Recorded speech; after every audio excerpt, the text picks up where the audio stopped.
Hello, everyone. Welcome back to Flawed TMI. Happy September 9th. Happy birthday to me. Happy birthday, happy birthday. Today's video is going to be a little different. Something I say that so often, so let's just say with Flawed, everything is different. Take an opportunity to start off with a nice wish.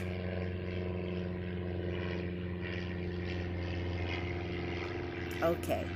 There.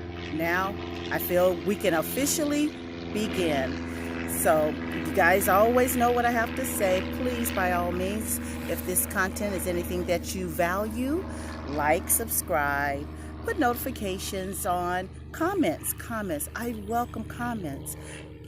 Just give me feedback. Even, not the dislikes or so on and so forth, although I know that will come with the territory, but just whatever that may be on your mind, let's have an open dialogue. Now, today, I am going to really genuinely speak from the heart because it's not only my birthday, it's my youngest birthday. So, I want to be able to have a little bit of, conversation in regards to my journey with him. Now, I don't know how, but my tripod broke, and I didn't find out until a moment ago. So, um, what I'm going to do is do my little MacGyver handy dandy, and I pray, hope, wish, and the universe that everything will work my way. I'm sitting out here with my favorite little audience, have the lake in the background, passerbys, everyone getting their workout out, enjoying this beautiful weather. Of course, you see the beauty of my crown. Even if it is not on my head, trust me, the crown always sits there. So I am going to tilt this and I'm going to kind of talk a little bit. Otherwise, it just feels so odd holding my arm upward. So I'll pray that you guys have somewhat of a good visual with it and that the sun glare won't be too much. Maybe I'll just kind of center myself a little bit. Okay. Now, as for today, I am feeling it's been a rough couple of days. Now, even though in the vlog, and everything, whenever, it's not saying that reality television or even doing vlogs is artificial. You only capture what happened in that space and time in that moment. So in that moment, we were having good times. But Jalen has been really having a tough time of it with turning 21.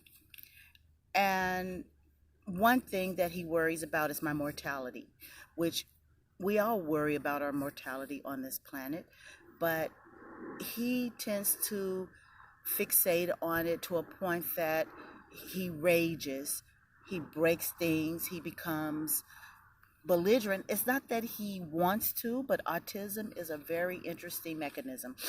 Now, when he was a young boy, doctors prescribed medications feeling like it was going to help the behavior, when in actuality it disfigured my son. And it's really difficult for him to cope in our society because you do have people who will look at him in odd ways. I would much rather someone walk up and ask a question. Don't be vulgar, but ask a question. Just even if it's to form a dialogue to figure it out. But the one thing that usually gets me, and it gets him as well, is that the first thing they do is they walk up to him and they'll say, ma'am or miss, assuming he is a woman. And we roll with the punches. He rolls with it as well. A lot of the things that he's into is anime, and a lot of the animes, they tend to have it androgynous and different. You really can't distinguish one from the other. But after a while, it gets kind of frustrating because not that it bugs me, but it's more along the line that he doesn't know how to. First of all, with autism, he really have a difficult time dealing with the public anyway. But then when you throw on things that make you feel uncomfortable, it really makes it even more so difficult. And when I sit there and I always have on my armor ready to do battle. And it's not that I want to feel like that, because overall I'm a jovial person. I love to kid and this and that. And everyone who knows me knows that that's genuinely who I am. But when you get into these moments of when someone walks up to your son, your child, the one that you are designated to protect, it puts makes me want to get ready to do battle. And that's not how I want to live my life. I don't want to live my life as such, but what ends up happening, it makes me that way.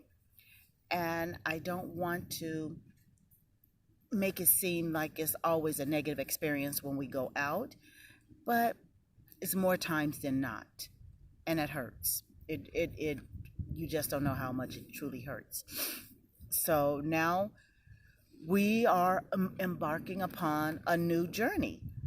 He is 21. 21. My baby is 21. By all stance of everything, that means that he is an adult, a full grown man, a man that's able to make all kinds of decisions, even if he has no idea. It's like sitting a baby behind the steering wheel. Yeah, they can mimic and mock, but to actually be able to go driving, that's a whole different animal. So it frightens me because he sits back and he asks questions that I don't have answers to. Mom, what happens to me if you're no longer here? Who will love me when you're gone? And I don't have the answer. I want to have the answer. I would love to give him a genuine answer. I don't know. Society is not ready for him. I'm not ready to let go of him. And when I sit back and I think of that, there are there are absolutely, of all the programs and things that they say they have for when high schoolers transition to to higher learning or transitional living, it doesn't fit everyone that needs it. And it hurts me because I've done the damage to him, and the diagnosis done the damage. And what I mean by it is because I put on bubble wrap of his life to a point that no one is going to be able to love him the way that I love him. And that sucks to say it as such, but that's how it is.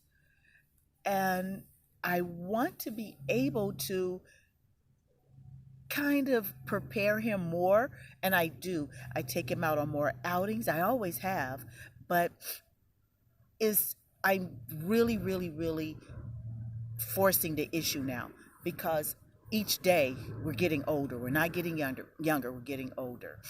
And I want and I need for him to be able to handle money, to be able to. The one thing that is difficult for autistic individuals is have eye contact. And what ends up happening is when you don't show that eye contact, people tend to make you feel as if, but autistic individuals, there's one of their social cues is that they don't see that another person don't quite they don't get what the other person is saying, and sometimes they don't know how to reciprocate exactly what they need from them. And that makes it tough, because then I worry about him when it comes to authority figures. I pray that somewhere, somehow, that people get more training in how to deal with autistic individuals. Sometimes people tend to feel as if they're doing a service. In actuality, they may be doing a disservice, because they're making it seem as if they are really helping the person, but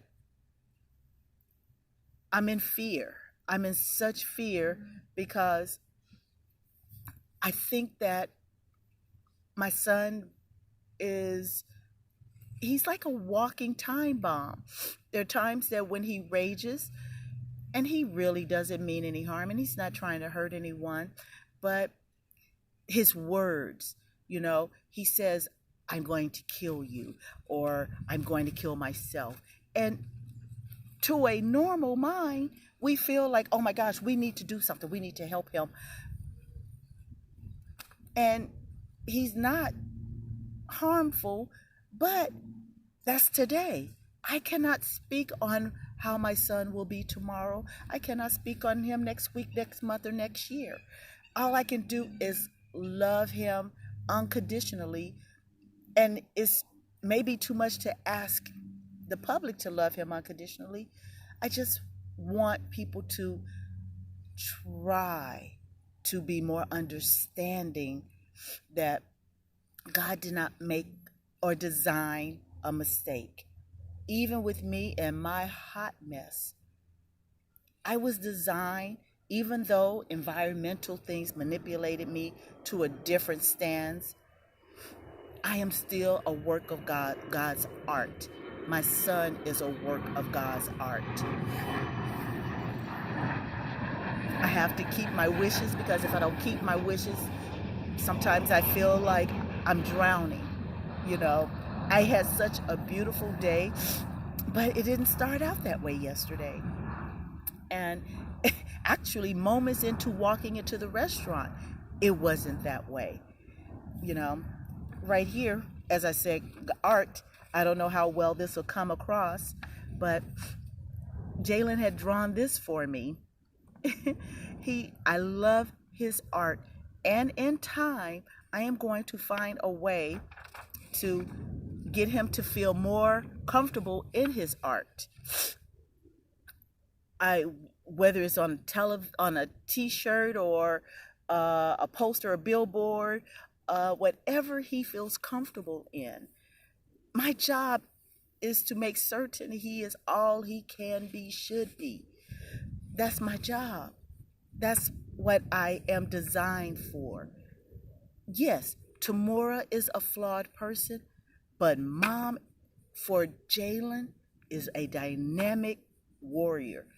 Whatever that young man wants, needs, desire, I am on point of giving, receiving, and delivering.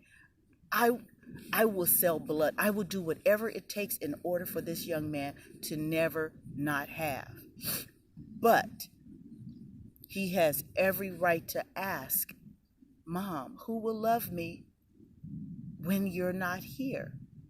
And I pray that day, that if and when God is ready for me, that I see a village of people around him ready to give him a tenth, because trust me, no one is able to love him like I, but I'm just hoping that they're able to love him a tenth of what I am capable and have been given.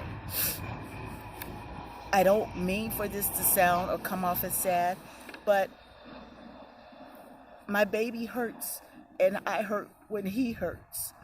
And when I sit back and I look at society, I don't question God. I just question our humanity. I question why we don't. It's not that we can't, but why we don't. Why don't we reach out? Why don't we help someone? Why don't we have compassion in our hearts of understanding when we see a parent or someone struggling? Why don't we sit back and ask, are you okay? Is there anything I can help you with? If they decline it, but at least you ask. Don't walk away with a chip on your shoulder, because sometimes it's difficult for us to trust that when you're asking if we need any help, we don't want our little ones who are there to see that we don't have it together. But we can't have it together all the time. Um, I'm going to make this like a part two because I want to get this off my chest, but I want to also be able to not have my phone cut off. Life, life, life, life. So stay tuned for two.